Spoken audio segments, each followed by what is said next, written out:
Hi there, everyone. Miss Match Trish here. Today, I want to do my first reading wrap up. I'm starting out with the month of June because there weren't as many books as there were in July, but hopefully, I'll have the July wrap up coming soon. So, the first one I read was The Princes of Ireland, the Dublin Saga, Part 1 by Edward Rutherford. This one is a book about Dublin, Ireland. It starts out with prehistory, talking about some of the geological formations, and then it follows various families throughout the generations, um, talking about different political upheavals and day-to-day life that would have been happening in that area. And it's from the point of view of several different families. Again, it follows the families through each different generation. It's by the same author who wrote London, and it's kind of if you've ever read that, it's a very similar idea.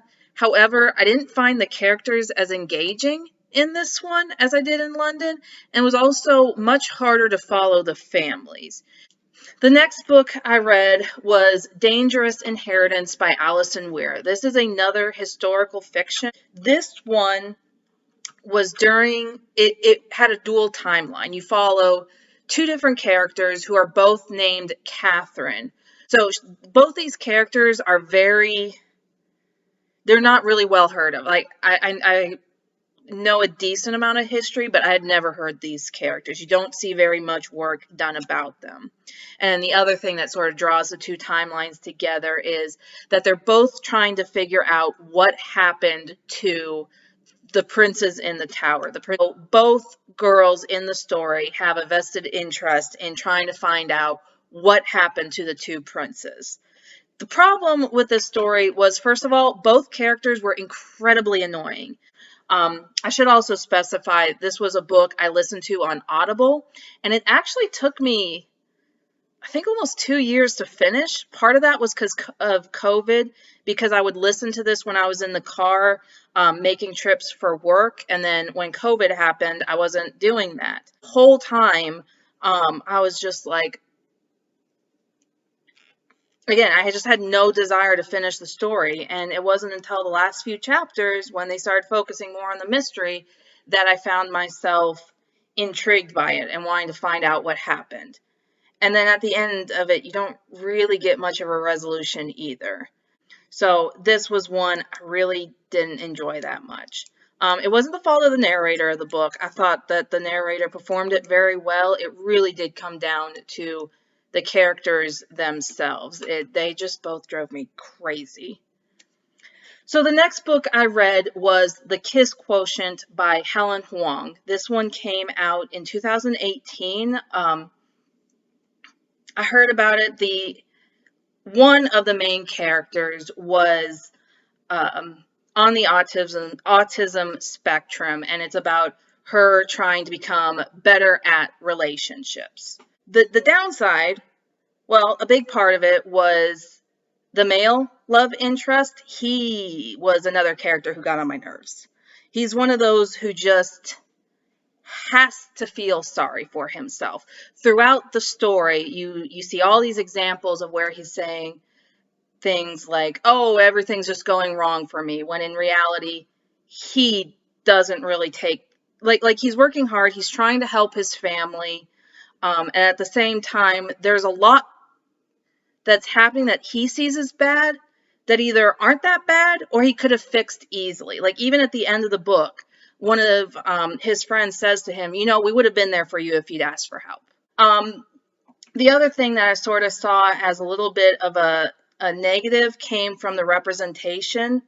So, like I said, the main female character hires an escort, which means she's got enough money to do something like that. And he normally wouldn't agree to see a client more than one time. He has a rule where, he'll go out with the client once, and then he never wants to see or hear from them again. But she offers him so much money that he can't turn it down.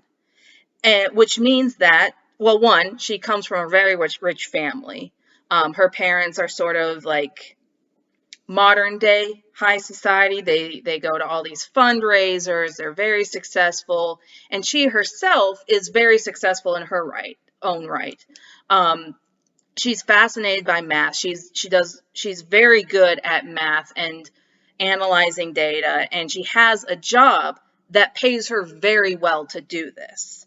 And again, I get how it's like a plot point, like she has to have money, she has to be rich that in order to be able to in order for the book to happen, in order for her to be able to hire an escort. But at the same time, there's so many people on the autism spectrum who struggle with paying their bills, who can't get hired, who are unfairly fired, that for her to represent autism as someone who's very good at something that she's able to be paid extremely well for it just seems very misguided.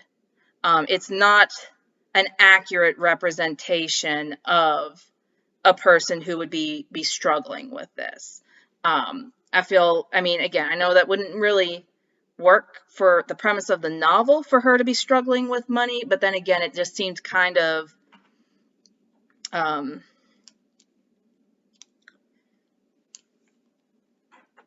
it seemed like the author was not really considering the ramifications of this.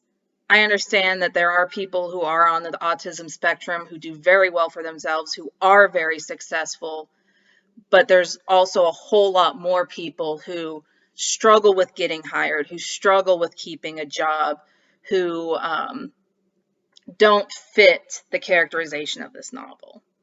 On the other hand, it was fun to read. I liked the idea. And you were kind of curious about it. Like you wanted to find out, because it did kind of set it up to where, oh, this isn't going to work out. Will they be together or won't they? So it did have the like, will they, won't they? And you did kind of wind up being surprised by the ending. And again, like, it's a good story. There's a few things with the book that sort of made me question it. Not the author's intentions. I know that those were good. I'm sure that those were good. And this was her debut novel. I think it's just something to be aware of if you're going to read this book. The next book I read was called Redeeming Love by Francine Rivers. This was a Christian historical fiction romance. It's about a woman who is a prostitute in California during the gold rush period, or I think right after the gold rush period, and a man who is guided by God to marry her and take her out of prostitution. The book itself was okay. It was kind of fun to read. The other time, there were things that seemed very tone deaf, maybe. I'm not quite sure how to put it. As an example, it's a Christian novel. It's got Christian themes, and I understand that. I knew that going in. But some of the themes, so for example, forgiveness. No matter what mistakes you've made in your life, you can always come back to God. You can always come to God if you never have in the past. But the so-called sins that this woman committed weren't really sins. Like, you find out throughout the story that the woman became a prostitute through force. Basically, she had no choice in whether she became a prostitute or not, and she was coerced and forced into remaining in that situation. So again, I don't really see that as a sin because, again, she had no choice. She had no options. So I don't really understand how you could say, oh, well, despite the things that you've done, you can still come back to God. It's like, but what things have she really done? She was in a terrible situation, and she did what she needed to survive. The other issue that I had with this is, so the reason that this man marries her is because he believes that this is his mission, that God has destined him to marry this woman. And there's a Bible story that, the characters that inspired this book. Um, but the thing is, even though there's, by the end of the book, they're in love with each other, you never really quite understand why the man is in love with a woman. She even asks him, "Why do you want me? Why do you stay married to me?" And his response is, "Well, God told me to marry you, and you're my wife, so we've got to stay together." He never talks about why he loves her. It's just, well, God told me to love you, so I love you. Like, you don't love her because of her beauty. You don't love her because of who she is as a person. Do you even love her? Like, why are you with her then? I could understand if that's why he found her and that's why he married her. But then throughout their marriage, wouldn't he like see all the good things about her and grow to love her because of who she is? But you don't get that. And then finally, the last book I read in June was Catch and Kill: Lies, Spies, and a Conspiracy to Protect Predators by Ronan Farrow. I mentioned this book in my mid-year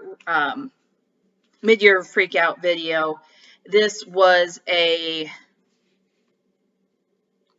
a nonfiction book. It's told by the author, who is a journalist, about his experience writing about and eventually exposing the Harvey Weinstein cover up of his sexual abuses.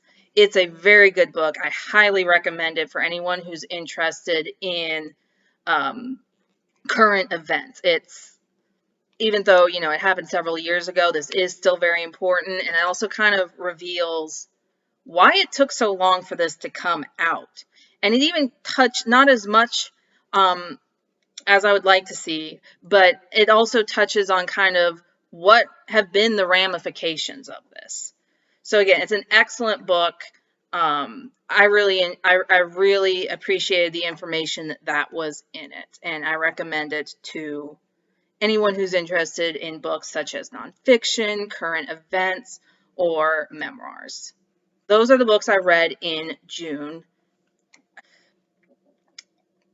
If you have any suggestions for books that you think I would enjoy reading, please post them in the comments below. I'd also love to hear if you are reading anything right now that you really enjoy. Thank you so much, everyone, and I hope you have a great day.